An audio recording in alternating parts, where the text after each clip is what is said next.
Okay, I think it almost looks like we're not in a budget hotel. Almost. Almost. All right, how's it going, guys? I'm Josh. I'm here with my friend and team manager, Brian Ambs. Brian Ambs. I am owner of Revive Skateboards, Force Wheels, 3 Block Skateboards, and Pancake Attack Children's Clothing. And in a former life, I was a commercial photographer.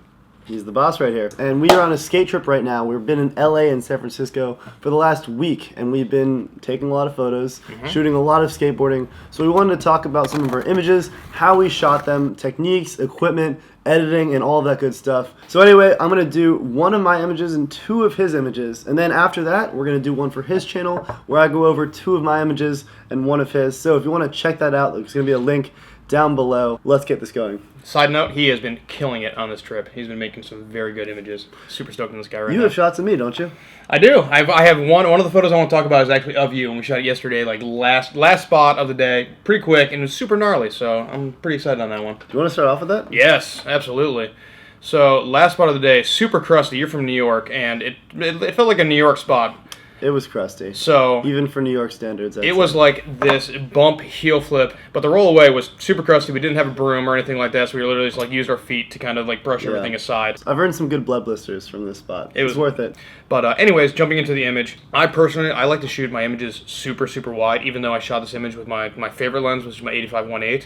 I use a technique 9 times out of 10 on my photography. I call it sandwich lighting. I don't know if that's the term. That's the real term. I would say sandwich. I use it. I call it sandwich lighting because it gives a lot of contrast to the image, and I like very contrasty images. So I normally try to almost look at it as 2 separate images, kind of, whereas the environment is one image and the skater is a secondary image. Wait, so to slow this down, by sandwich lighting, you're talking about using your strobes, right? Yeah. Well, I'm using studio lights on here, so I'm using L&B B800s for this shot. So what I'm doing is, so if skater is flat to the frame, I sandwich the skater with the lights basically. But I use this to create high contrast, and I try to light the skater for the most part separately from the environment. In this image, the environment was lit as well, but for the most part, it's more about the skater than the actual environment. So on a quick side note, I haven't talked much about flashes and strobes on this channel just because it is a level of complexity that I think a lot of beginner photographers aren't too familiar with. So I want to talk a little bit about them and why you want to use them. So biggest thing is lighting. When you're shooting skateboarding photography, it's very hard to have the fast shutter speed you want to freeze the skateboarder, because if you're shooting at, say, 1/100th of a second, the skater's going to be blurry unless you properly use lights or shoot with a fast shutter speed, and the both sort of go hand in hand. And there's also complications that also come with using a fast shutter speed, especially when you're using strobe, because there's something called sync speeds on cameras. That can be also pretty tough. I actually use a mini TT1, which is super helpful because there's actually software that you can use that you can actually push the shutter. It's kind of hard, so the sync speed on the Nikon D800, the camera that I'm using, is 250th of a second. And so what you can do is you can actually use software on the Mini TT1 and actually kind of push the shutter a little bit longer to the side, so I can actually get 320th of a second out of this. So I can shoot this at 320, which allows for a little bit of a sharper frame on this, which is also clearly helpful. Could you pull out your camera and show us really quick? Yeah, sure. This is the camera that I shot it on, Nikon D800. I have an 85-1.8 on it. It's my absolute favorite lens possible. See? Yeah, it weighs a ton though. God, this is really heavy. This is why I'm afraid to go full frame. Oh, dude, it's great. He's got the battery grip too, just because he didn't have enough weight on it in the first place. It just helps with physically holding. Like, it just feels better in my hand. And also the fact that I can literally just take the camera and I can shoot it this way when I'm shooting in portrait. Okay, really quick. I see you have a lens hood on this. Is this a lens hood? Yep. Do you use lens hoods for all your shots? I do use a lens hood for everything. Mostly, it doesn't really help that much with like longer lenses and things like this, but a lot of times it's just for sheer protection. Yeah. Like a skateboarder can literally hit it. Yeah. So that's good. And also, a lot of times my lights are literally like just out of frame, and it'll help with lens flare. Aha. So I want to do a little bit of critiquing too and just talk about what we like and what could have been better. So as far as framing goes, this is going to be on me more than you, but the obvious natural frame would be to have me sized up perfectly with the door, right? And I guess that was just because where I popped and all that. Yep. Yeah, so that's a framing opportunity, not a big deal. The lighting, I think, is really sick, how you have the shadow here coming from just the setting sun. So you have a little bit of light it separates it into nice layers, and I think it's just a compelling line, you know. Mm-hmm. Just the texture of the building is also sick. I'm hyped on this photo. I Thank really you. am. Uh, What don't you like about it? There's a couple things I don't like about it. In the top right of the frame, how you can see the sky. I wish the building would have been a little bit taller. So when I'm looking at it, the way I framed it is the light on the bottom. I wanted that in there. I wanted the no parking sign on the right-hand side to be in there, and then the left-hand side of the frame was the light on the top hand left of the building. So I'm focusing on that, and then also the vertical lines on the side of the building. So Something I would consider doing is maybe adding the vertical shift, vertical tilt, because you see these lines, these vertical lines look like they're kind of keystoning a little bit backwards. absolutely. And you could actually straighten them out a bit, and then maybe even crop out this left light and get rid of all sky possible. Gotcha. That's absolutely could do that. It's tough though because like I don't like the sky, but I really like the light. Like I wish I had the best of both. Basically, I didn't want a full white wall. Yeah. I wanted some other element in there, but I do believe the sky is distracting for me at least. Yeah. Another thing that I would have done was I would have my right light, which is causing a shadow on the building. I would have brought it forward a little bit more and pointed more directly at you, closer to you, and you actually would have had a more significant shadow behind you. Sometimes It's hard because I landed the trick so quickly. You didn't have that many times. I did move it actually slowly but surely. I was moving it away from the building, which Sam Tabor, who was actually sitting on the light because it was super windy, and actually that light itself blew over twice in the last month because of the wind. Specifically, both times in San Francisco actually. He was pretty stoked because he was actually standing in the sun there, so he's actually a little bit warmer. This is very obviously a super sick image. It has me in it. That doesn't even. It was sick before that, but yeah, I think we've talked about this image. Absolutely. All right, I'm gonna pull out an image of mine, and I kind of want to go iPhone just to compensate for just all of that technical mind. An iPhone, an image you shot on your iPhone? Yes. Oh, nice. All right, so this is just your typical kind of cliche LA hopping fences photo, and it's a couple of reasons why I like it. So first of all, we've got three very cool people in the shot. We've got Andy Schrock, William Spencer, the legend of skateboarding with all crazy innovation and flips, and then this is Steven, our filmer, who was just like a huge part of this trip. He is honestly probably the VIP, filming all day, every day, getting everything for us. For sure. And then, of course, in the far right, you see everyone else just sort of waiting, having already hopped the fence. And for me, it's just like, this is one of those memories where I want to see it all again. And I wanted to capture everything and go kind of wide just to, it's the moment. Another thing, you have just really, really optimal lighting. There's this term called a lighting snob, where people who only go out shooting right around golden hour, which is an hour before sunset, because everything looks so beautiful, and you can get these nice silhouettes. The sky is starting to turn, and these deep, long shadows, as seen in this picture. Always try to be out shooting during that time because photos just look so much better. But don't only shoot at that time. What do you think of that? No, absolutely. I mean, lighting is very important, but you use the light to your advantage whenever. It could be noon and you can make good images. You just have to be looking at shadows pointing down. It's all dependent on the scenario and the place you're going to be at. So no, don't keystone yourself into that at all. Yeah, not much technical stuff to say besides an iPhone and a little bit of touching up in Lightroom. I did put it in Lightroom because I've messed around with the iPhone photo editing apps, but when you have Lightroom and you have that much potential control, I'd rather just, do it right. You have any thoughts? It's a very nice image. I actually didn't even know you shot this on your iPhone, but it's great. But you made fantastic decisions here. I really, really like what's happening at the bottom of the frame. I like how the composition, how the space you've given here, especially with Steven climbing over the fence right there. And I'm also realizing I'm actually in this image, and you did a great job of actually cropping me out of it or using Andy to block me. I'm actually directly behind Andy because I filmed William hopping the fence right there. Oh, wow. And so you actually used Andy to block me filming this, which is awesome. So. Oh, something I should say here actually is let me see if I have the leftovers. I shot about 30 photos trying to get this moment because when I'm shooting like a portrait photo, I know that I have a million opportunities. The person is my model and I can make it work. But with this, I'm like, they're hopping the fence one time, so I'm either going to get the image or we move on. So I just wanted to capture it and keep kind of refining. Let me see if I can find the originals to show like the progression. I'm two on top of it. I deleted my images. But know that this wasn't first try, and I wanted to make sure, like, you know that the decisive moment is when the most people are on top of that fence, mid-hop, one leg over. So you want to make sure you start shooting a couple times before that, so you can refine and make sure by the time you get to that point where it's going to be golden, you have that perfect composition. And believe me, this wasn't the first try. I had to reposition quite a bit, add a little bit of zoom just to get that proper perspective. I think we've exhausted a very simple iPhone photo. Absolutely.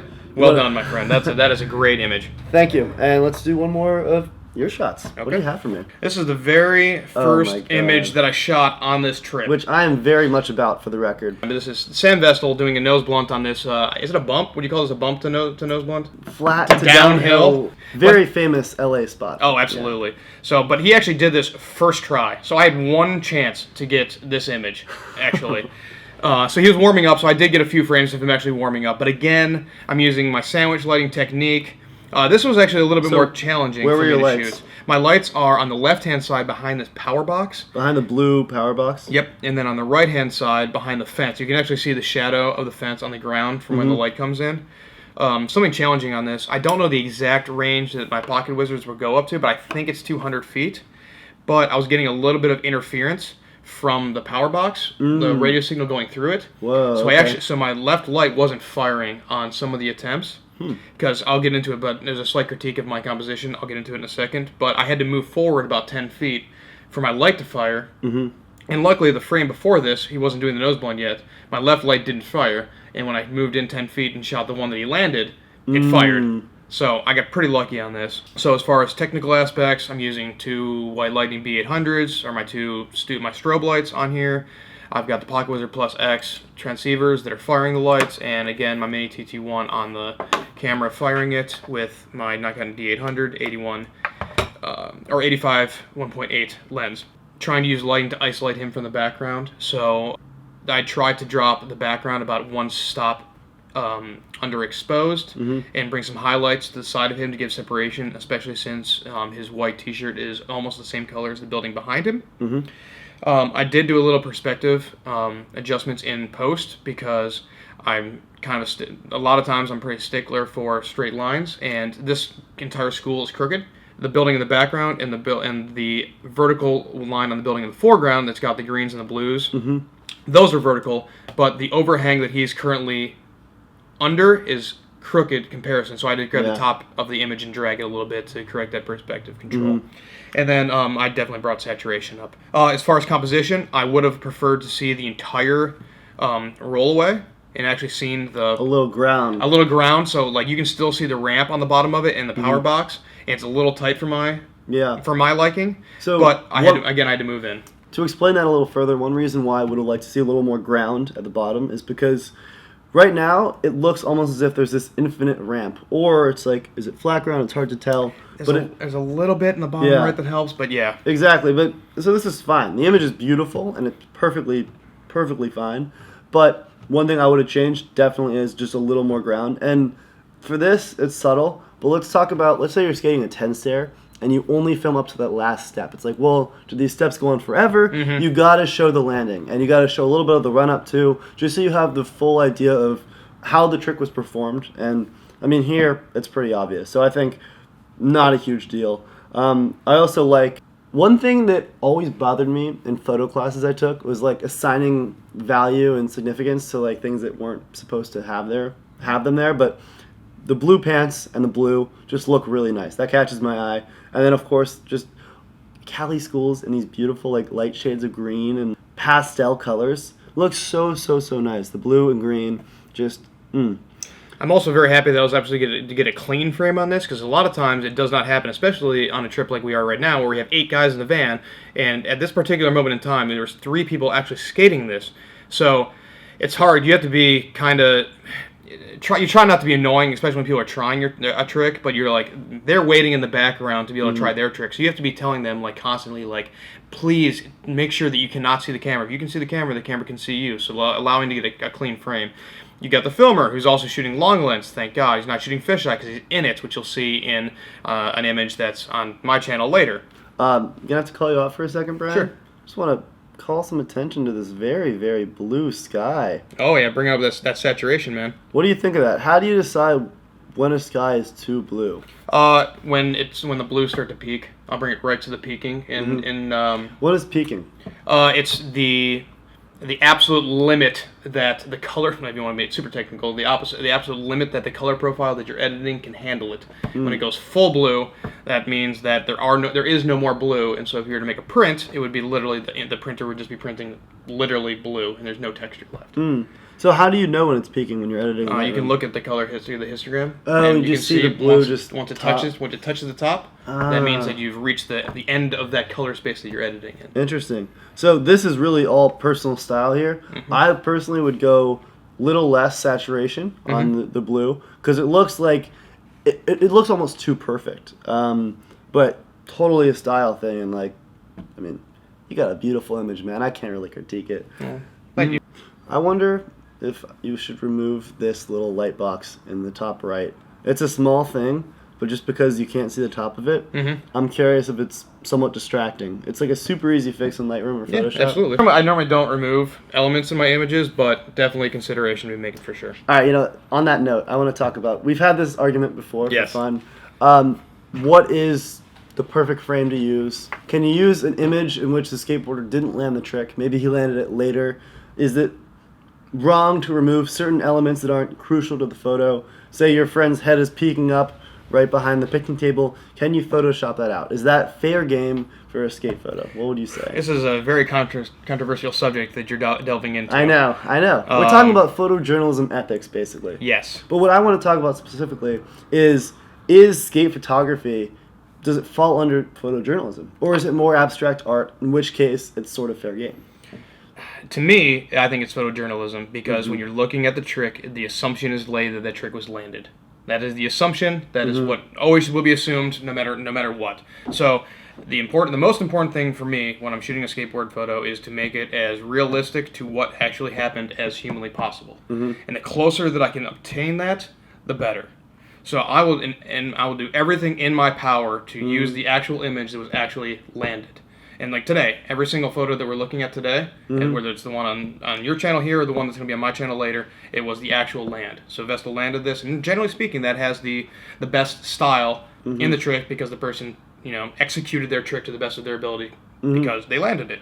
See, I have to disagree here for two things. So first, I agree fully in that you have to be honest and you have to show tricks that are landed because it is an assumption, it's trust in the viewer that you're not lying. And I would say that showing an attempt 3 times before they landed it, where they stuck the trick, maybe they landed and then they fell off, is totally fine by me. And particularly because I disagree that the land is always the best frame for 2 reasons. First, sometimes, I love my numbers. First, sometimes the skater doesn't look quite as good on the land as when he does in other attempts. And one of the images we're going to be talking about on your channel with my switch flip, I definitely had a few where I caught it really, really nicely, stuck it and then fell. And then the land was a medium to good catch. So there sometimes are better frames beforehand.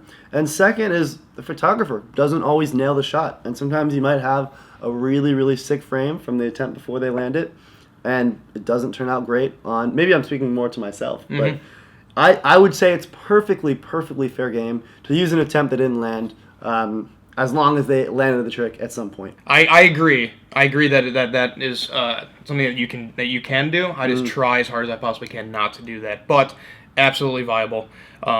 Just please, dear God, make sure that the skateboarder actually landed the trick in the session because that is a thing that does happen.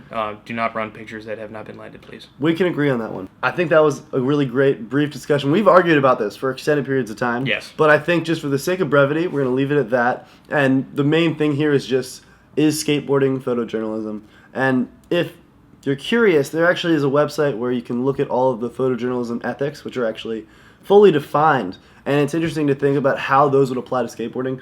So I'm going to put a link to those down below, as well as links to all of my camera equipment. Even though I only talked about this guy right here, I also have, lenses and like real camera gear. And if you're curious, you can check all of that out. I also have a website with all of my camera equipment and reviews on it. So I'm going to put a link also down below and a link to that right over here. I also sell prints. I have an Instagram which you can follow, and you also have an Instagram that you should follow. So links all over. You're going to find them down below. Brian, thank you so much for being in this. Thank you for having me. Yeah, and super awesome. You're going to have to click the link right over here to watch part 2 over on Brian's channel. And we've got 2 of my images and 1 more of your image coming right up. Let's get it. Thank you so much. No problem, buddy. Thank you for having me. Yeah. All right. Thank you so much for watching, and I'll see you eventually.